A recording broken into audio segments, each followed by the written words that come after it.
thought it was indestructible, to be honest with you. I didn't think it would affect me. I was strong and I never thought about it. Live for today, forget tomorrow. I had my heart attack, 3 o'clock in the morning. I didn't think I'd had a heart attack. It didn't hurt that much. I felt like indigestion, but then I had another one in the ambulance, which I didn't feel, but they said, you've just had another one. My biggest fear was that I would be stopped from work and I would be disabled, and I was so young, I was only 50 odd. I wanted to keep working. You know, I was a top skipper, I wanted to keep being a top skipper. So it was a worrying time, and it just brings things home, I suppose, that life's expendable and that life's precious and you never know what's around the corner, really. Well, I'm a GP. I work in Brixham in South Devon, right in the heart of one of the busiest fishing ports in the whole of Europe. Well, recently the UK Chief Medical Officer has demonstrated that fishermen are working within the occupation until they're older than previously. And with a higher age, it's more likely to develop things like heart disease. A fisherman can fish in very extended ranges, and if a member of the crew were to collapse and a possible heart attack had happened, it would be incredibly difficult to get emergency medical help to them quickly. So if there is life-saving equipment on the vessel itself, it will save lives. The Community Heartbeat Trust is a national charity, and everything we do is about putting defibrillators into communities to try and save lives. That's everything we do. It's really important people understand defibrillators are there to save lives. So we've been partnering with the Seafarers Hospital Society now to really bring defibrillators to boats like this.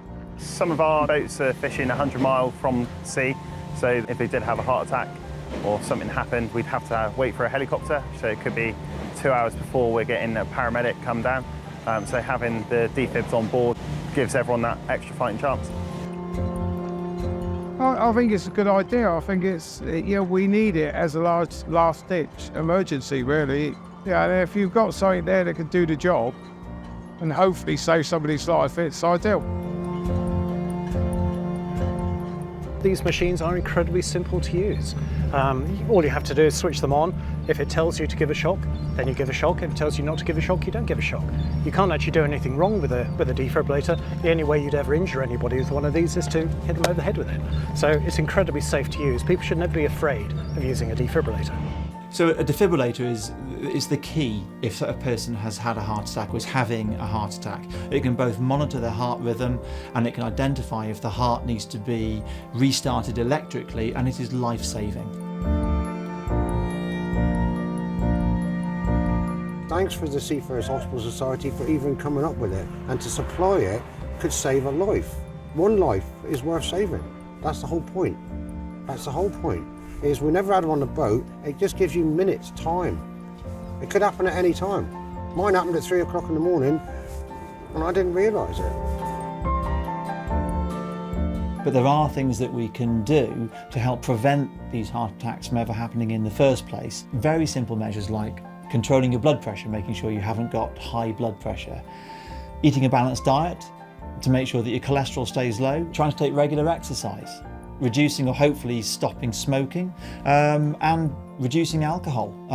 We don't want to tell anybody what to do, but we're really just trying to encourage healthy options and healthy lifestyle choices, and just to come and have a check of things like cholesterol, of things like their blood sugar levels or their blood pressure. Perfect.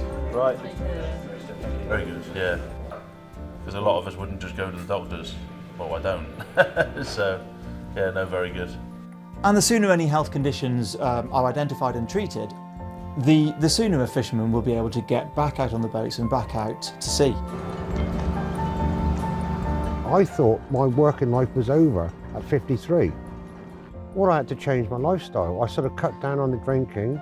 I stopped smoking immediately, and I did more exercise, and I'm feeling better now at 65 than I ever have.